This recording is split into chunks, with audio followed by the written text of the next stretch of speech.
Josh Brolin is a fantastic actor who has appeared in around 70 movies over 4 decades. However, most of you will probably know him best as Thanos from the Avengers movie series. Since Thanos is arguably the most popular supervillain in the Marvel Universe, Brolin has made a ton of money for this role. Not to mention all of his other roles in big-budget movies. Stay tuned until the end to see which unique hobby Brolin spends his money on. Before we begin, hit that subscribe button so you can see how other celebrities spend the money we all wish we had.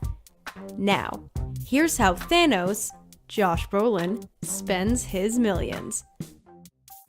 Has come a long way to play the main antagonist in one of the most profitable movies of all time, and there's a sequel primed to be even more profitable. The 50-year-old actor made an estimated $6 million for Avengers: Infinity War. It's probably quite obvious to say that Brolin was not making nearly this much when he got cast in The Goonies as a 16-year-old. If his salary for The Goonies was even 1% of his salary for Avengers, we'd be surprised.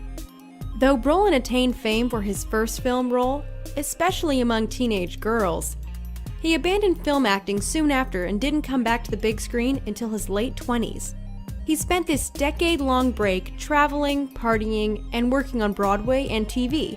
He was active in Hollywood in the late 90s and early 2000s, but it wasn't until the late 2000s, when Brolin was approaching 40, that he began starring in high-profile movies, for which his acting would become critically acclaimed. These include 2007's No Country for Old Men, 2008's W, and 2008's Milk, the last of which earned Brolin an Oscar nomination. Afterwards, Brolin was rockin' in the industry, earning upwards of $1 million a movie. But it wasn't until 2014, when he made a cameo in Guardians of the Galaxy, that Brolin would enter the realm of the multi-million-dollar paycheck. From that point on, the actor was entrenched in the lucrative Marvel universe. He would reprise his Guardians of the Galaxy role of Thanos in all subsequent Marvel movies, and in 2017 he was cast as Cable, another Marvel hero, as part of a 4-film contract beginning with 2018's Deadpool 2. Thanks in large part to his fortuitous relationship with one of the richest media franchises in the world, Brolin is worth an estimated $35 million. The best place to start when detailing Brolin's spending habits is his house. Because once you know how he regards his house, you'll know how he regards every other material indulgence. According to a 2018 Men's Journal article, Brolin owns a house in Malibu, California. We know what you're thinking, another typical celebrity with a typically lavish mansion. But keep your assumptions in check. Josh Brolin is far from a typical celebrity. Although he does have a beach house in Malibu, it was described by Men's Journal as a grown-up surf shack. And this does not seem like an exaggeration. The house is only 1,400 square feet, a far cry from the 20,000 square foot mega mansions of his contemporaries. And the house isn't even his own, it's a rental. The original plan was to use this surf shack as a temporary residence while he had a mansion built in the region that was more wage appropriate. However, Brolin rejected this plan after realizing that he and his wife didn't need a giant house, since the surf shack more than fulfilled their needs. Brolin does have a typical mansion, and possibly more than one, but they're collecting dust as he and his wife, and his newborn daughter, celebrate the freedom that comes with living in a 1,400-foot shack.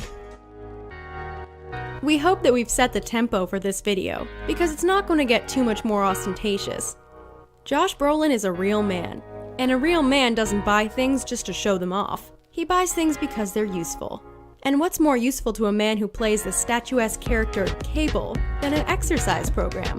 As we mentioned before, Brolin's no spring chicken. He's in his 6th decade of life, which means he has to work extra hard to get into superhero shape. This entails spending a lot of money on specialized training.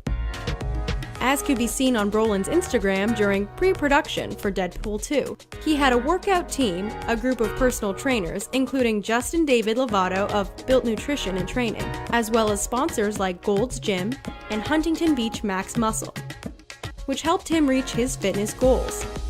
And reach is an understatement. Though money certainly helped Brolin, a healthy diet and efficient exercises were the most important parts of his regimen. Drop sets and heavy movements were emphasized, as well as eating fish, rice, eggs, and veggies. sugar, breads, and pastas were prohibited. So although it may seem that Brolin spent money on a chiseled physique to show it off, it was only a side effect of having to play the 6'8", 350-pound Cable. In order to get in shape, you need to feel comfortable. This is what Brolin had in mind when he launched an activewear company with his wife Catherine in 2017.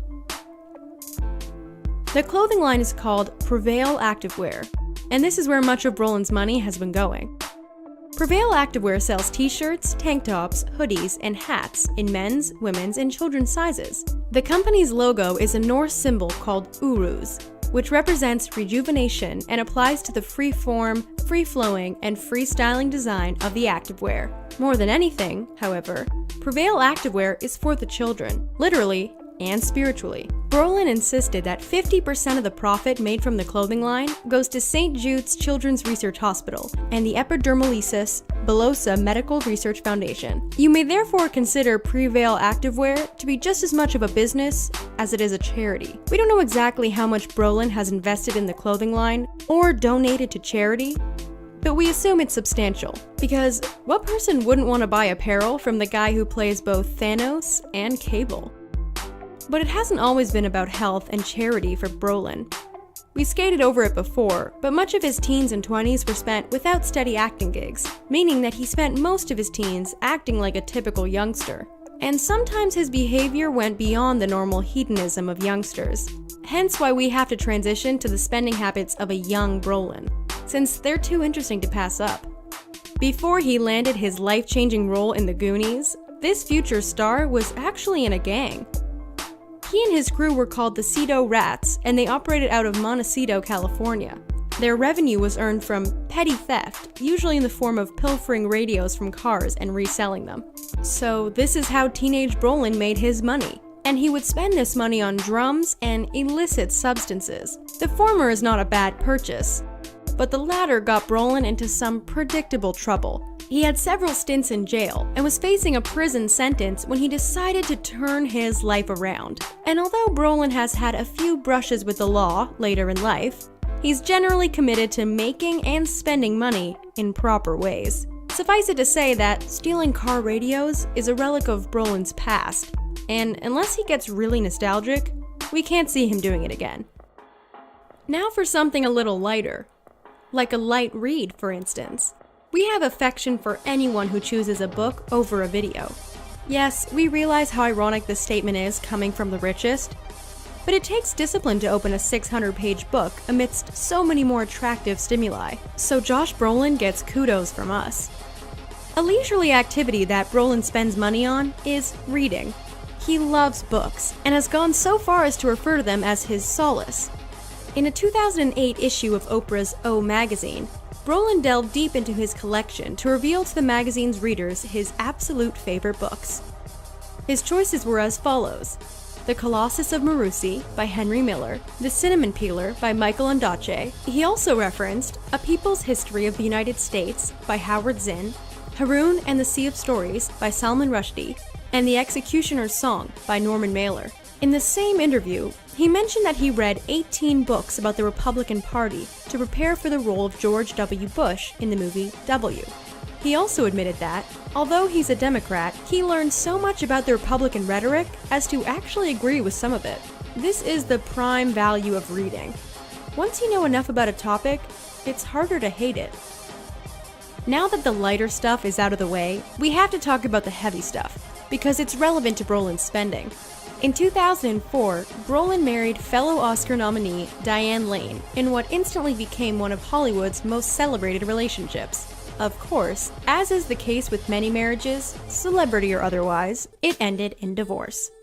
In 2013, after 9 years of marriage, Lane and Brolin made their separation official by coming to an agreement.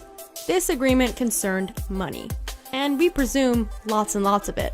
As most of you probably know, a high-profile divorce can only be enacted when the parties agree on a sum to be paid by the higher-earning spouse to that whose financial situation will be compromised as a result of the separation. When you're ordered to pay a certain amount to your former spouse over a specific period of time, this is called alimony. Luckily, Josh Brolin didn't have to pay alimony to Diane Lane.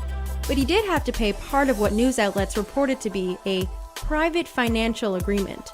However, this wasn't the only marriage of Brolin's life, nor the only one to end in divorce. He's been married 3 times.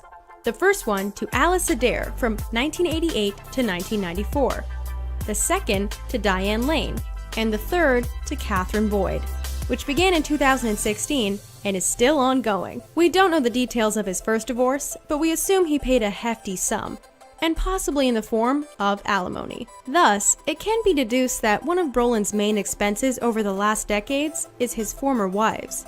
Hopefully the same fate doesn't befall his current marriage.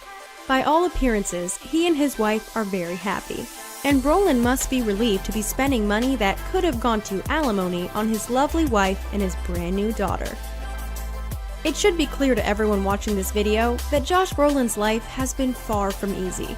It's also been far from simple.